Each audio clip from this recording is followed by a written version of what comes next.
Hello বন্ধুরা, তোমরা সবাই কেমন আছো? আশা করি ভালোই আছো। আর আমি এই গরমে একদমই ভালো নেই। তোমরা যারা আমাকে ফলো করো তারা তো মোটামুটি জেনেই গেছো আমি 7 মান্থ প্রেগনেন্ট আছি। সকালে ঘুম থেকে উঠে জানালা খুলতেই দুপুরবেলার ফিলিং আসছিল, কারণ এত রোদ উঠেছিল কি আর বলবো। কিছুদিন থেকে এতটাই গরম পড়েছে, তাতে আমার অবস্থা পুরো খারাপ হয়ে যাচ্ছে।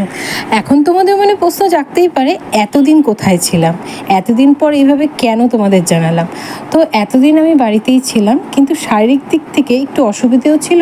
তোমরা তো জানোই এই সময় নানান অসুবিধার সম্মুখীন হতে হয়, আর এই অবস্থাতেও পুরোটাই আমাকেই সামলাতে হচ্ছিল।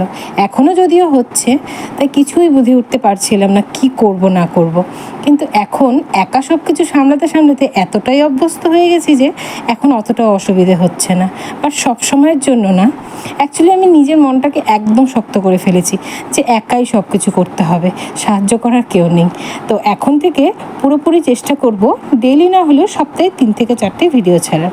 এই প্রেগনেন্সি পিরিয়ডে আমি কিভাবে সময়টুকু কাটাচ্ছি আর কি খাচ্ছি না খাচ্ছি সেগুলোই তোমাদের কাছে তুলে ধরার।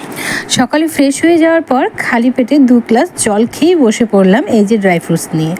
সকাল সকাল এসব খেতে একদমই মন চায় না, কিন্তু বাচ্চার জন্য তো খেতেই হবে বলো।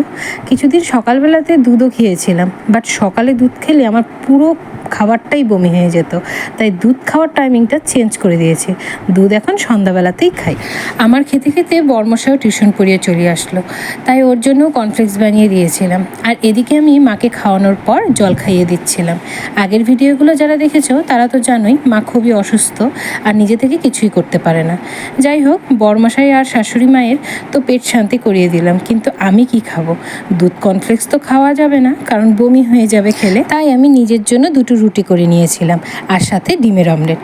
তোমরা ভাবতে পারো এত গরমে ডিম খাওয়া ঠিক নয়, কিন্তু একজনের জন্য যেন সবজি বানানো খুবই অলসতার কারণ, তাই শর্টকাট চালিয়ে দিলাম আর কি। সকালে খাবারের পর ওষুধ ছিল, ওটাই খেয়ে নিলাম। আর যেন এখন আর নিজে করে খেতে ভালো লাগে না, মনে হয় কেউ যদি খাবার বানিয়ে মুখের সামনে তুলে দিত। যদিও এমনটা বাস্তবে কখনোই হবে না।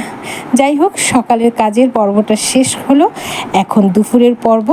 আবার দুপুরের পর্বটা দেখতে হলে নেক্সট ভিডিওর জন্য ওয়েট করতে হবে। ততক্ষণের জন্য টাটা, বাই।